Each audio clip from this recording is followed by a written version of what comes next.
Hello dear friends, welcome to Ram wealth. నా పేరు రామ్. మనం ఈ సెషన్లో ఎన్ఏవి గురించి డీటెయిల్గా డిస్కస్ చేద్దాం. చాలామంది మ్యూచువల్ ఫండ్స్లో అలానే యూలిప్స్లో ఇన్వెస్ట్ చేస్తుంటారు.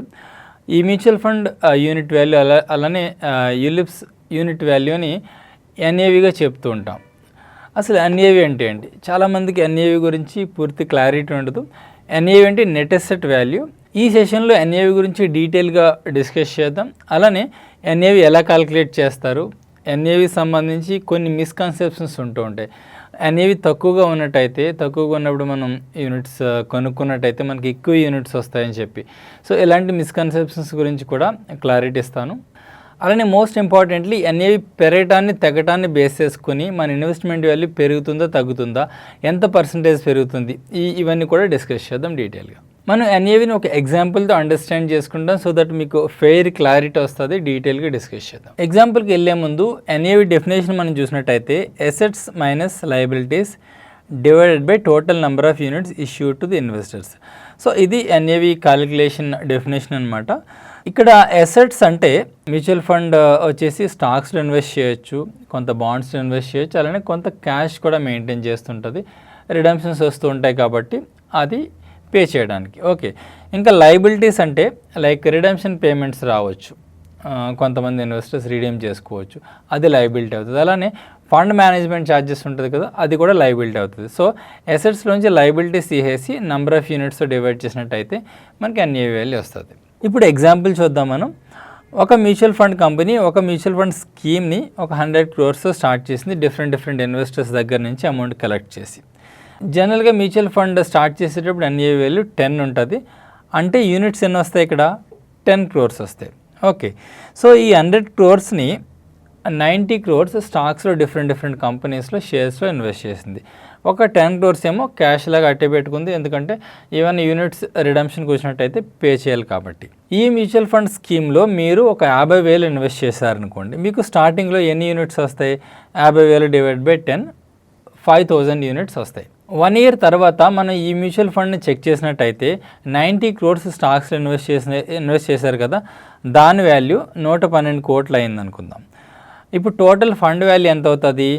112 crores ప్లస్ 10 crores క్యాష్ ఉంది కదా, అది కలుపుకొని 122 crores అవుతుంది. అంటే ఏమి రిడమ్షన్స్ లేవు, ఆ 10 crores ఏదైతే ఉందో అలానే ఉందనుకుందాం. So total fund value 122 crores అవుతుంది. రైట్, ఇప్పుడు at the end of the 1 year మన ఎన్ఏవి వాల్యూ క్యాలిక్యులేట్ చేసినట్టయితే 122 crores మైనస్ ఒక 2 crores ఓన్లీ మేనేజ్మెంట్ ఫీజు ఉంది. ఆ ఇయర్లో ఎలాంటి రిడమ్షన్స్ లేవు అనుకుందాం సింప్లిసిటీ పర్పస్కి. 122 crores మైనస్ 2 crores తీసేసినట్టయితే టోటల్ నెట్ అసెట్స్ వచ్చేసి 120 crores అవుతాయి. డివైడెడ్ బై 10 crores యూనిట్స్ అనుకున్నాం కదా, అప్పుడు ఎన్ఏవి వాల్యూ ఎంత అవుతుంది? 12 అవుతుంది. ఇప్పుడు ఈ 12 బేస్ చేసుకుని మనం ఇన్వెస్ట్ చేసిన 50,000 ఏదైతుందో దాని వాల్యూ ఎంత అవుతుందో చూద్దాం. మనకి 5,000 యూనిట్స్ వచ్చాయి కదా, యూనిట్స్ అయితే తగ్గడం పెరగడం అయితే జరగదు. ఓకే, 5,000 ఇంటూ 12 వేసినట్టయితే 60,000 అవుతుంది మన total mutual fund investment value. మనకు వచ్చిన రిటర్న్ ఎంత? 60,000 మైనస్ ఇనీషియల్గా ఇన్వెస్ట్ చేసిన 50,000, 10,000 రిటర్న్ వచ్చింది. ఆర్ఎల్స్ 20% అనుకోవచ్చు. 20% ఎట్లా? 10,000 డివైడ్ బై 50,000. సో ఇది ఫ్రెండ్స్ ఎన్ఏవి క్యాలిక్యులేషన్ మెథడ్. ఈ విధంగా ఎన్ఏవి క్యాలిక్యులేట్ చేస్తారు. అలానే ఎన్ఏవి బేస్ చేసుకుని మనం ఇన్వెస్ట్ చేసినప్పుడు ఉన్న ఎన్ఏవి, అలానే తర్వాత పెరిగిన ఎన్ఏవి బేస్ చేసుకుని మనకి ఎంత రిటర్న్ వస్తుందో కూడా మనం అండర్స్టాండ్ చేసుకున్నాం. చాలామంది ఇన్వెస్టర్స్ ఎన్ఏవిని మిస్అండర్స్టూడ్ చేసుకుంటుంటారు. ఎన్ఏవి ఎలా వర్క్ చేస్తుందో అర్థం కాదు.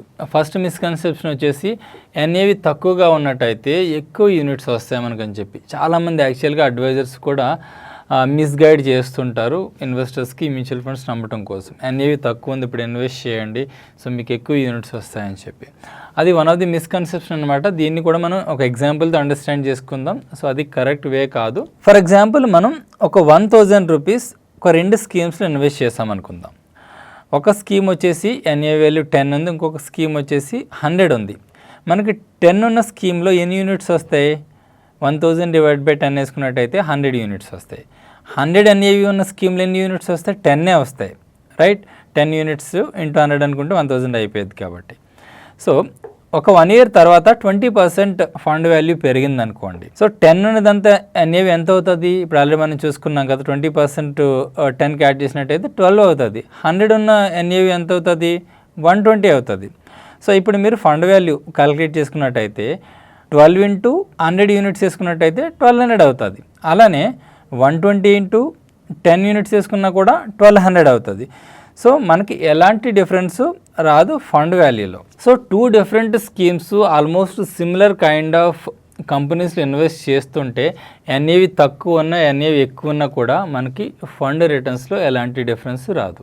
అలానే NAV ఎక్కువగా ఉన్నట్టయితే అది మంచి ఇన్వెస్ట్మెంటా? సో అది కూడా కరెక్ట్ కాదు.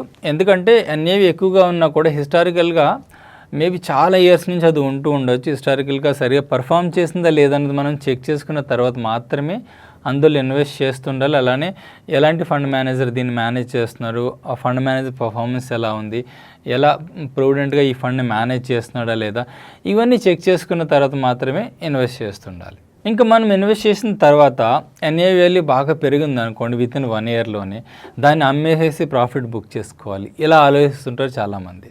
సో ఇది కూడా రైట్ కాదు. ఎందుకంటే మీరు ఇన్వెస్ట్ చేసిన మ్యూచువల్ ఫండ్కి ఒక ఫండ్ మేనేజర్ ఉంటాడు, very very well qualified fund managers ఉంటూ ఉంటారు. వితిన్ ది ఫండ్లో ఏదైతే కంపెనీస్ ఓవర్ వాల్యూ అయినాయి వాటిని అమ్ముతుంటారు, అండర్ వాల్యూ అయిన వాటిల్లో ఆ అమౌంట్ని ఇన్వెస్ట్ చేస్తుంటారు. ఇవన్నీ కూడా ఫండ్ మేనేజర్ టేక్ కేర్ చేసుకుంటూ ఉంటాడు. సో మన NAV పెరిగినంత మాత్రాన మనం అమ్మేసేయని అవసరం లేదు.